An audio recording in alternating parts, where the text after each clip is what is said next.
American southwest, धूप, रेत, सन्नाटा। यहाँ की शांति और विशालता अद्वितीय है। और कैनियंस जो समय और इरोजन से बने हैं। ये कैनियंस प्रकृति की अद्भुत कारीगरी का उदाहरण है। इनमें से एक है एंटेलोप कैनियन, पेज, एरिज़ोना के पास। यह स्थान अपने अद्वितीय सौंदर्य के लिए प्रसिद्ध है। ये एक स्लॉट कैनियन है, बहुत पतला और गहरा, जो सैंडस्टोन को चाकू की तरह काटता है। सनलाइट अंदर आती है, रंग शिमर करते हैं। ये दृश्य किसी स्वप्न से कम नहीं, एक फोटोग्राफर का सपना। ये अजूबा कैसे बना? इसकी कहानी लाखों साल पुरानी है। लाखों साल पहले यहाँ डेजर्ट नहीं, एक बड़ा समुद्र था। इस समुद्र ने यहाँ की भूगोल को आकार दिया। सेडिमेंट्स परत दर परत नीचे जमा होते गए। ये परतें समय के साथ सख्त होती गईं। समय के साथ ये सख्त हुए और सैंडस्टोन बन गए, जो एंटेलोप कैनियन का आधार है। ये प्रक्रिया लाखों सालों में पूरी हुई, लेकिन कहानी यहीं खत्म नहीं होती। ये तो बस शुरुआत थी। जिस ताकत ने इसे बनाया, उसी ने इसे शेप भी दिया। प्रकृति की शक्तियों ने इसे अद्वितीय रूप दिया। धीरे धीरे कोलोराडो प्लेटो ऊपर उठा। ये उठाव भी एक महत्वपूर्ण घटना थी। कोलोराडो रिवर का रास्ता बदल गया और वो तेज हो गई। इसने इरोशन की प्रक्रिया को तेज कर दिया। इरोशन ने अपना काम शुरू किया। इसने कैनियन की दीवारों को तराशा और आज का अद्भुत दृश्य बनाया। पानी हजारों सालों तक पत्थर पर बहता रहा और पहाड़ों को काट सकता है, या इस केस में कैनियंस को। कोलोराडो रिवर बाढ़ के साथ सैंडस्टोन को काटती रही। दरारें चौड़ी होती गईं। एंटेलोप कैनियन पानी की ताकत का प्रमाण बन गया। हवा ने भी अपना काम किया।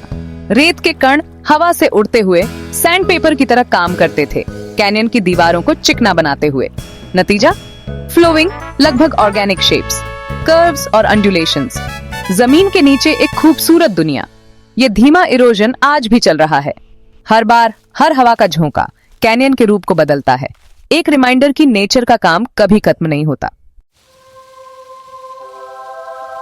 सदियों से टूरिस्ट्स के आने से पहले एंटेलोप कैनियन का नवाहो लोगों के लिए गहरा मतलब था। TSA बिघानिलिनी, जहां पानी पत्थरों से बहता है, के नाम से जाना जाता है। ये एक पवित्र जगह थी, स्पिरिचुअल वर्ल्ड से जुड़ी हुई।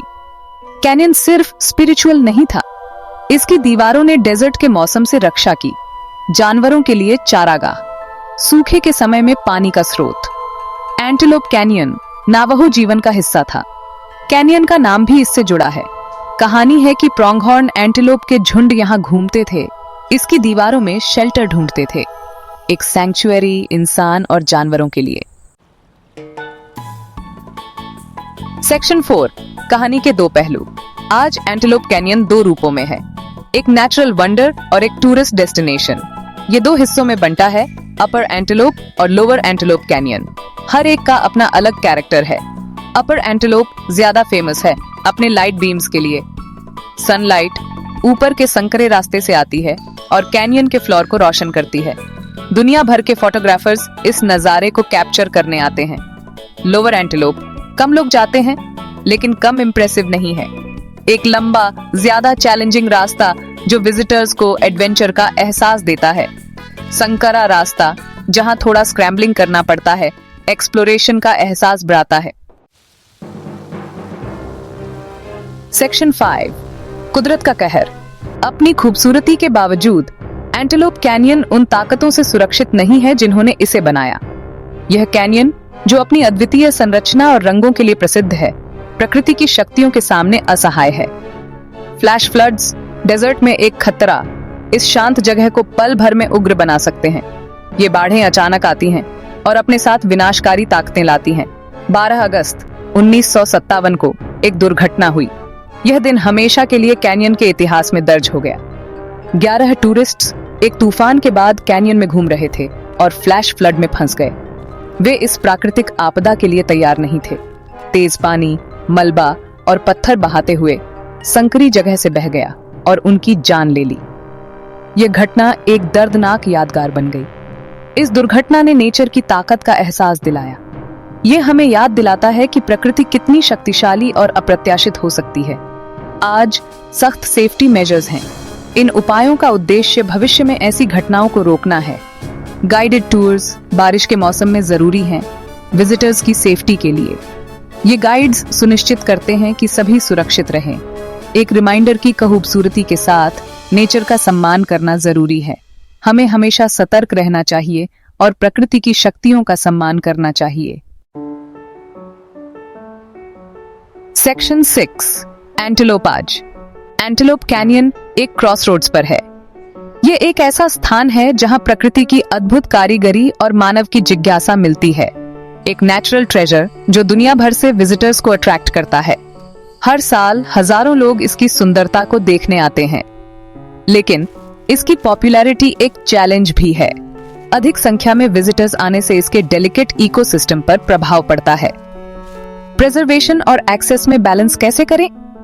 यह एक महत्वपूर्ण सवाल है जिसका सामना कई नेचुरल वंडर्स कर रहे हैं। दुनिया के कई नेचुरल वंडर्स के सामने ये सवाल है। हमें यह सुनिश्चित करना होगा कि हम इन स्थलों की सुंदरता को बनाए रखें। नवाहो नेशन, इस जमीन के मालिक, ने कैनियन को प्रोटेक्ट करने के लिए कदम उठाए हैं। उन्होंने कई नियम और दिशा निर्देश बनाए हैं।